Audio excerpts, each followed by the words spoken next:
Hello students, आज हम पढ़ेंगे IUPAC nomenclature of unsaturated hydrocarbons. Unsaturated hydrocarbons way hydrocarbons कहलाते हैं जिनके कार्बन के मध्य में डबल बॉन्ड या ट्रिपल बॉन्ड होता है। तो जहां कार्बन के बीच में डबल बॉन्ड होता है उसे कहते हैं एल्कीन, और जहां कार्बन के बीच में ट्रिपल बॉन्ड होता है उसे कहते हैं एल्काइन।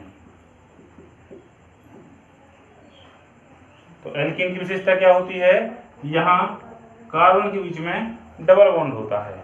और एल्काइन की विशेषता क्या होती है? कार्बन के बीच में ट्रिपल बॉन्ड होता है। ठीक है, सबसे पहली विशेषता तो ये होती है। दूसरी विशेषता क्या होती है? एल्कीन के नाम के अंत में ENE लगाते हैं, और एल्काइन के नाम के अंत में क्या लगाते हैं? YNE। ठीक है, एक चीज और देखते हैं, एल्कीन जो होते हैं इनका जो सामान्य सूत्र होता है वो होता है CnH2n। मतलब हाइड्रोजन की संख्या कार्बन की संख्या की तुलना में दुगनी होती है। ठीक है, और वैसे देखें एल्काइन में क्या होता है?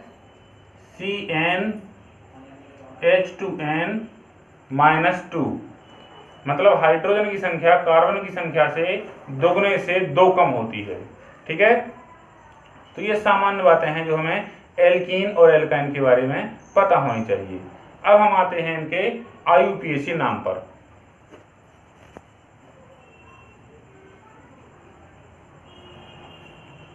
तो हम शुरुआत करते हैं एल्कीन से।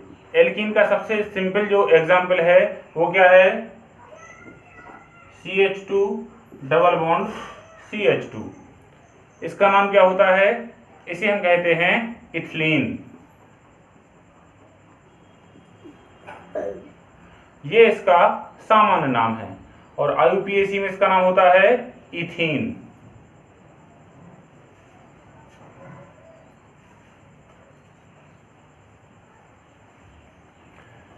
इसके बाद दूसरा एग्जाम्पल लें हम।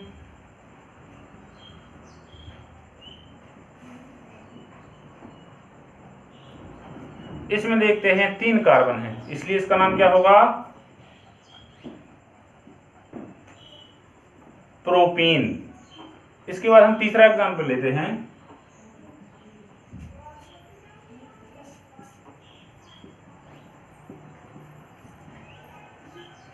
इसका नाम क्या होगा? इसमें 4 कार्बन हैं, इसलिए इसका नाम होगा ब्यूटीन।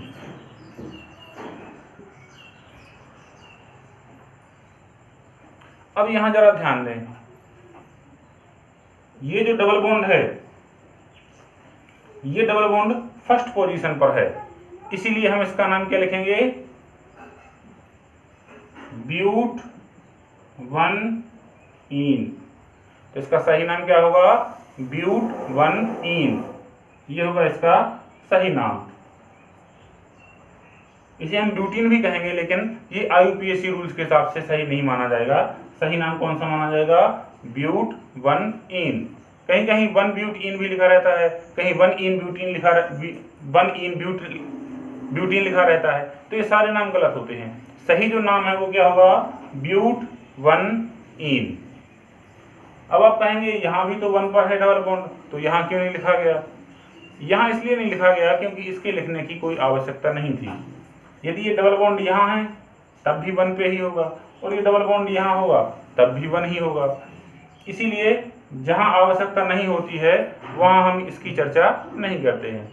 इसी प्रकार से इथीन में भी देखें, सिर्फ 2 कार्बन हैं, तो डबल बॉन्ड कहाँ होगा? बीच में ही होगा। यहाँ से काउंटिंग करेंगे तब भी 1 पे डबल बॉन्ड होगा, यहाँ से काउंटिंग करेंगे तब भी 1 पे डबल बॉन्ड होगा। इसीलिए ऐसी स्थिति में हम नंबरिंग नहीं करते हैं। जहाँ नंबरिंग करना अनिवार्य होता है, जहाँ बिना नंबरिंग के कन्फ्यूजन हो सकता है, नाम गलत हो सकता है, वहाँ नंबरिंग देनी जरूरी होती है। जैसे यहाँ देखें, यहाँ डबल बॉन्ड कॉर्नर पे भी हो सकता है और सेंटर में भी हो सकता है। यदि कॉर्नर पे होगा तो हम कहेंगे ब्यूट 1-ईन, और यदि सेंटर में होगा तो हम कहेंगे ब्यूट 2-ईन। चलो इसको संरचना से देखते हैं।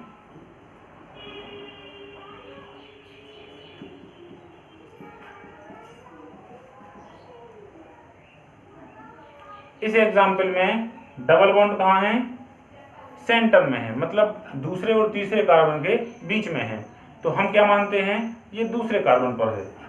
तो नंबरिंग कर रहे हैं 1 2 3 4। नंबरिंग करने पर हम देखते हैं डबल बॉन्ड दूसरे और तीसरे कार्बन के मध्य में है, तो इसे हम मानते हैं ये दूसरे कार्बन पे है। तो इस प्रकार इसका नाम क्या होगा, ब्यूट-2-ईन।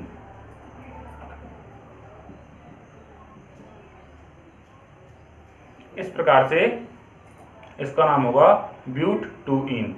और यदि ये डबल बॉन्ड यहाँ की जगह यहाँ चला जाए तो क्या होगा, ब्यूट-3-ईन। नहीं, तब हम इस तरफ से गिनती चालू करेंगे यहाँ से, तो वो फिर से बन जाएगा क्या, ब्यूट-1-ईन।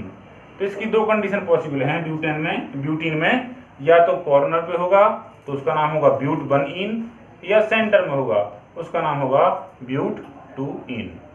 तो इस प्रकार से हमने एल्कीन के 4 उदाहरण देखे। अब हम आते हैं एल्काइन पर।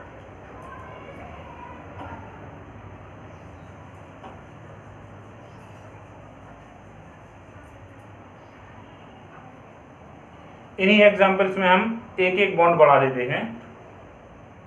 यदि यहाँ एक बॉन्ड बढ़ेगा तो क्या होगा, 2 हाइड्रोजन घट जाएंगे।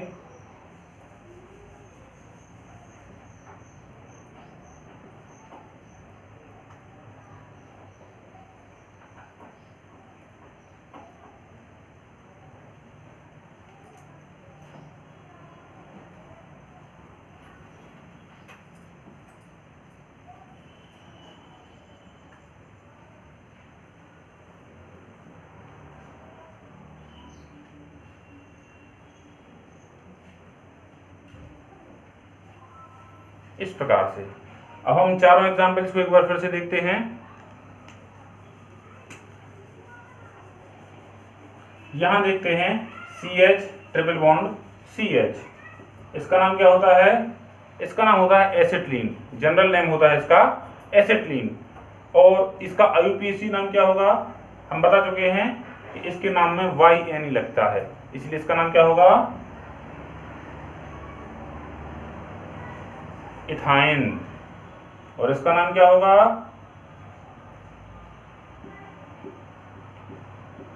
प्रोपाइन। और इसका नाम क्या होगा, ब्यूट-1-आइन। और इसका नाम क्या होगा, ब्यूट-2-आइन।